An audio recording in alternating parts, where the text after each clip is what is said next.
పిల్లలకి స్కూల్ పాఠశాలైతే పేరెంట్స్‌కి స్కూల్ పేరెంట్స్‌శాల. నమస్తే రమగారు. నమస్తే చేయదు. రమగారు ఏదైనా మంచి స్టోరీ చెప్పండి. డబ్బు ఎవరికి చేయదు, ఎవరికి కాదు చేయదు రమగారు. కాదు. పసి పిల్లల దగ్గర నుంచి అందరికీ డబ్బులే కావాలి. అదే అసలు అదేంటో తెలియని పిల్లలకు కూడా కావాలి. మామూలుగా వేలు ఉన్నవాడికి, వందలు ఉన్నవాడికి వేలు కావాలి, వేల వాడికి లక్షలు, లక్షల వాడికి కోట్లు, కోట్ల వాళ్ళకి కోటాను కోట్లు. అంతే. ఎంతున్నా ఇంకా సంపాదిద్దాం, ఇంకా గ్రాప్ చేద్దాం, ఇంకా లాగేసుకుందాం, ఇంకా మింగేద్దాం, ఇంకా హడపాయించేద్దాం, అలాగే అనిపిస్తుంది. ఇందులో ఉచితంగా వస్తుంది అనుకో, అబ్బబ్బబ్బా, అసలు ఉచితంగా వచ్చేది మరీను కదా, ఎంత వచ్చినా సరిపోదు. అలాంటి ఒక కథ చెప్తాం. పూర్వం అంటే అదేదో రాజ్యానికి తిమ్మరాజు గారని ఒక రాజుగారు ఉండేవారు. తిమ్మరాజు గారు భలే ఉదారుడు. వాళ్ళ దగ్గర పనిచేసే వాళ్ళకి ధారాళంగా డబ్బిచ్చేవట్ట ఆయన. వాళ్ళకి రాక్ కాసులు లేవు, వెండి కాసులు లేవు, బంగారు కాసులే. పుష్కలంగా జీతాలు ఇచ్చేవాడు. ఎంత సంపాదించుకునే వాళ్ళు అందరి దగ్గర డబ్బులు ఉండేవి. ఆ ఊళ్ళో బీదవాళ్ళు లేరు. ఒక పని చేసేవాడు ఉండేవాడు, ముత్తయ్యకి బాగా ఇచ్చేవారు. ఆ ముత్తయ్యకి బంగారు కాసు ఖర్చు పెట్టడం ఇష్టం ఉండేది కాదు. ఆ వచ్చిందంటే దాన్ని ఇంక అట్లా దాచిపెట్టుకోవటం. దాచి దాచి దాచి ఓ ముంతడో 2 ముంతలో చేసుకున్నారు. ఈయనకి మరిడమ్మ అని పెళ్ళాం కూడా ఉంది, పిల్లలు లేరు. బోల్డ్ అంత డబ్బులు ఉండేవి వాళ్ళ దగ్గర. అయితే ఈయన ఏమన్నాడు, వసే బోల్డ్ మనకేముందే, ఒక కాసు వాడామనుకో అయిపోతుంది, దాస్తే పెరుగుతుంది డబ్బు అని చెప్పేవాడు. అస్సలు ఖర్చు పెట్టడం అంటే ఇష్టం ఉండేది కాదు వాళ్ళకి. ఎప్పటికప్పుడు ఆ ముంతల్లో ఉన్న 2 ముంతల్లో ఉన్న కాసుల్ని చూసుకునేవాళ్ళు. ఎలా కాసు వచ్చి అందులో చేరుతుందా అని ఉండేది వాళ్ళకి. ముత్తయ్యకి ఎక్కువ, మరిడమకి ఆయనతో ఉండి ఉండి ఈవిడకి కూడా అలవాటయ్యింది. అయితే ఒకనాడు అన్నాడు, ఏమే మనం కోటీశ్వర్లు అయిపోయేందుకు ఒక మంచి మార్గం ఉంది అన్నాడు. ఆవిడ ఒళ్ళు పులకరించింది. ఏమిటో చెప్పు. ఏముంది, నేను కొన్నాళ్ళు అబ్స్కాండ్ అయిపోతా. నువ్వు వ్యాపారస్తులు వాళ్ళందరి దగ్గరికి వెళ్ళి, మా ఆయన ఏటో వెళ్ళిపోయాడు, చచ్చిపోయాడు, లేచక్కపోయాడు, నేను పరమ దుస్థితిలో ఉన్నాను అని అందరికీ చెప్పుకో. తలా కాస్త ఇస్తారు. అవన్నీ ముంతలు వేసి ఇంకో కొత్త ముంత చేయి, ముంత నిండిపోతుంది. ఓ 3-4 నెలలు నడవని తర్వాత ఏదో పిచ్చెత్తి లేచిపోయానని నేను మళ్ళీ వచ్చానని చెప్పి ఊళ్ళోకి వస్తా. ఒక్కదానికి నీకేం ఖర్చు ఉంటుంది, ఈ డబ్బంతా మిగులు. నేను మళ్ళీ ఉద్యోగంలో చేరతా.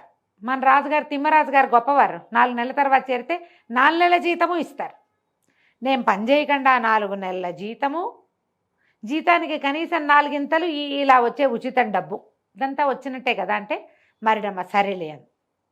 ఒకరోజు సాయంత్రం ఏదో మతిపోయినట్టుగా ప్రవర్తించి పనిలో వీడెక్కడికో లేచక్కపోయాడు ఈ ముత్తయ్య. ఈవిడ లబోదీబోమని ఏడ్చింది. 10 రోజులు గడిచింది. ముత్తయ్య ఏడంటే ఎక్కడికో వెళ్ళాడు, రాలేదని ఏడుపు మూతి పెట్టేది. అయ్యో అనేవాళ్ళు. అక్కడి నుంచి ఈవిడ అధికారులందరి దగ్గరికి వెళ్ళి, రాజుగారి ఆస్థానంలో బాకిట్లో నిలబడతాడు వీడు. అందరు అధికారులకి వాడు తెలుసు. అమ్మ ఆయన ఎక్కడికో లేచకపోయాడు అయ్యగారు, నా బతికేంటండి అని అడిగితే, అయ్యో ఏమిటమ్మా ఏడుస్తున్నావు, ఉండు వస్తాడులే 4 రోజులు చూడు, ఇదిగో ఈ 10 రూపాయలు పట్టుకెళ్ళని 10 కాసులు, ఇదిగో ఈ 10 అని వాళ్ళిచ్చి వీళ్ళిచ్చి ఎన్ని 10లు వచ్చినాయో, ఎన్ని 5లు వచ్చినాయో, ఎన్ని 20లు వచ్చినాయో. పెద్ద అధికారులు అయితే 20 కూడా ఇస్తారుగా. ముంత కాదు, కొండ నిండేది. మంచి ఐడియానే. 3 నెలలు అయ్యింది. 4వ నెలలో ముత్తయ్య ఇచ్చాడు. చూసి ఆశ్చర్యపడి, ఏమిటే ఇంత సంపాదించేసావు నువ్వు అన్నాడు. ఇంకా నేను పోనండి. వాళ్ళు కూడా ఏమిటమ్మా ప్రతి నెల వస్తున్నావు, మీ చుట్టాల దగ్గరికి ఎక్కడికైనా వెళ్ళు, ఒకదానివే ఉంటే అంటున్నారండి.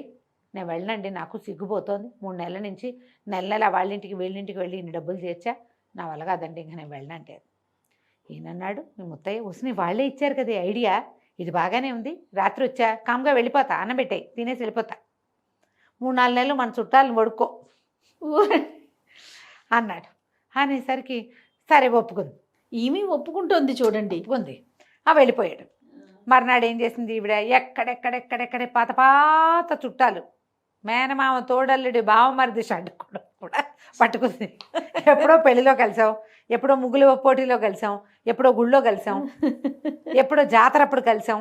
అట్లా ఒక్కోళ్ళ ఇళ్ళకి వెళ్ళి, అయ్యో మా ఆయన ఎట్టాగో వెళ్ళిపోయాడు, నేను ఇట్ట ఒంటరి దాన్ని అయిపోయాను, జీతం లేదు బచ్చం లేదని ఏడవటం. వాళ్ళు అయ్యో ఉండు 4 రోజులు ఉండని 4 రోజులు నొక్క మేపటం ఈవిడ్ని. శుభ్రంగా తింటాం. వాళ్ళు ఏమైనా నేను వెళ్ళొస్తానమ్మా, ఏదో నా కష్టాలు నేను పడతాను, సరే 4 కాసులు ఉంచని ఎవరి శక్తి అనుసారం 2, 4, 6, 3, 2 వచ్చాయి. మళ్ళీ ఒక 3 నెలలు గడిపారా? 3 నెలలు గడిపారు. 2, 3, 6 నెలలు అయినాయి. తర్వాత చుట్టాలు ఇవి రాగానే ఏటో చూడడం మొదలుపెట్టారు. ఎన్నాళ్ళు పోషిస్తారు? అంతే ప్రతి నెలా వస్తుంటే వాళ్ళల్లో కూడా కొంతమంది విసుక్కోవటం కూడా మొదలుపెట్టారు. ప్రతి నెలా వస్తున్నావేమిటక్కయ్యా అని ఒకడు, మా దగ్గర ఎక్కడుందమ్మా, మేమే 4 ఉన్నాం, మళ్ళీ నిన్ను ఒకదాన్ని 5వ దాన్ని నేను ఈ పూట అన్నం తిని వెళ్ళిపో అని పంపించేయటం. విసుగు పుట్టింది, సిగ్గేస్తుంది కాదు. ఇంటికి వచ్చేసింది.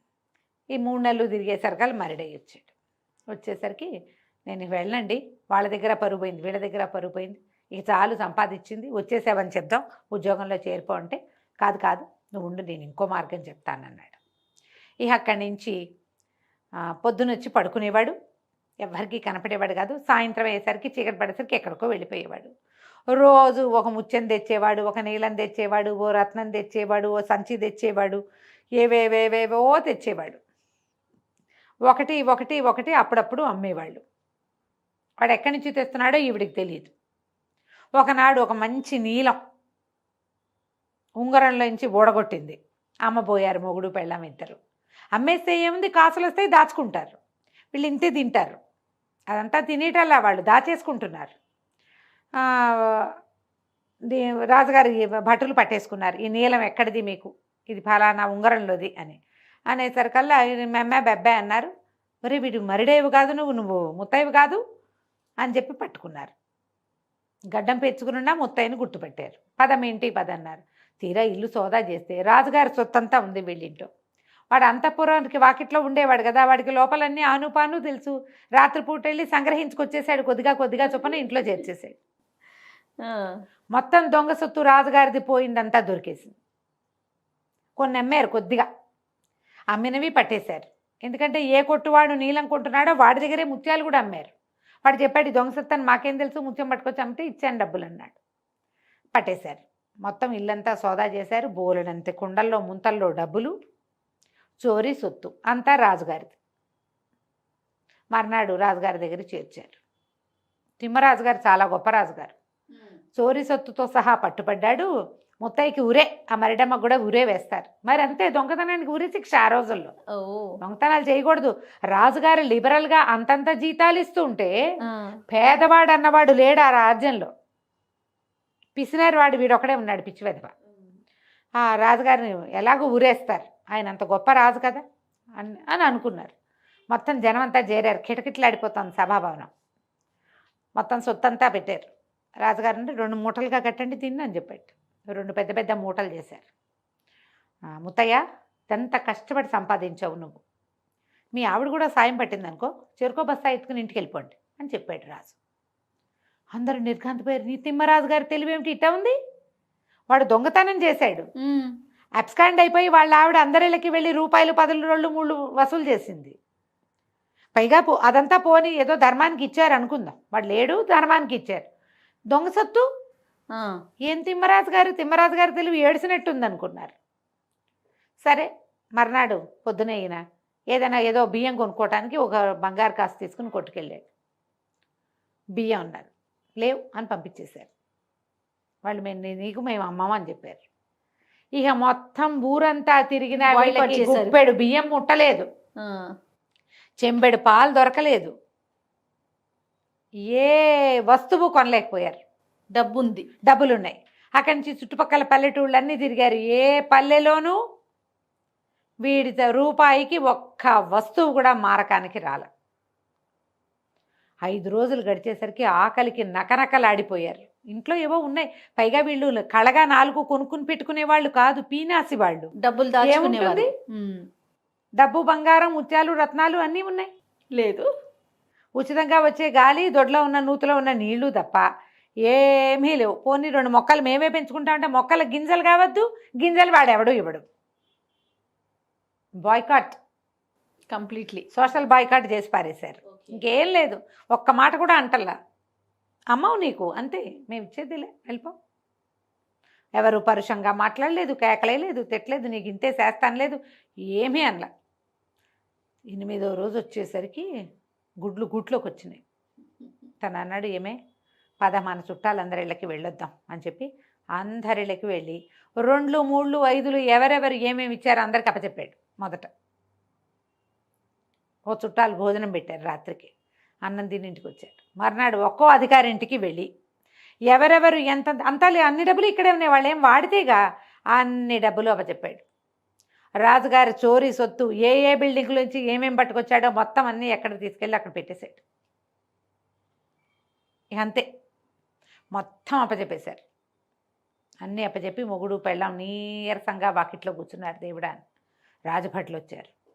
అన్నీ అప్పచెప్పాక రాజభట్లు వచ్చారని హడిలిపోయారు వీళ్ళు.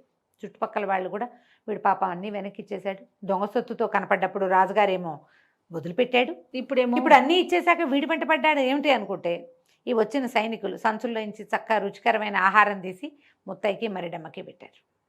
మీరు 10 రోజులు అయి భోజనం చేయలేదు కదా, తినండి అని.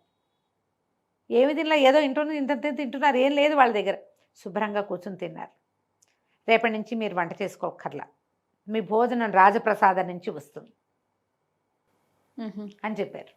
ప్రతిరోజు రాజప్రసాదం నుంచి భోజనం వచ్చేది. అంతే, డబ్బు లేవు. కానీ వీళ్ళకి డబ్బుల మీద వ్యామోహం పోయింది పూర్తిగా. ఇద్దరూ రాజుగారిని సేవించుకునేవారు. ఎక్కడుంటే అక్కడ హాయిగా కడుపు నిండా తిని నిద్రపోయేవారు. ఆ రాజ్యంలో ప్రతి వాళ్ళు తెలుసుకున్నారు తిమ్మరాజు గారు ఎంత బాగా చేశారు. వాడికి దొంగతనం అన్ని బుద్ధులు పోగొట్టేశారు, అన్నీ పోయినాయి, చక్కగా మంచిగా మారాడు. ఆ తర్వాత ఒక పెద్ద ధర్మసత్రం వెలిస్తే ఆ ధర్మసత్రానికి సేవకులుగా ఈ ముత్తయ్యని మరిడమని అక్కడే ఉంచారు. ఈ సత్రం మీది, ఇది డబ్బంతా అక్కడి నుంచి వస్తుంది, అందరికీ పెట్టండి, మీరు హాయిగా ఉండండి, మీకు పిల్లలు లేరు జల్లలు లేరు, రాజుగారిని ఇట్లా సేవించుకోండి అని చెప్పారు. ఆ తర్వాత ఇంకెప్పుడు ముత్తయ్య 1 రూపాయి కూడా వెనకేలా, కానీ ఎన్నో పుణ్యకార్యాలు చేశాడు. ఆ దారిని పోయే వాళ్ళందరికీ అన్నం పెట్టాడు. కథ కంచికి మనం ఇంటికి. బా, సూపర్ స్టోరీ రమ్మగారు, బాగుంది కదా, చాలా చాలా బాగుంది. నమస్తే అండి. నమస్తే.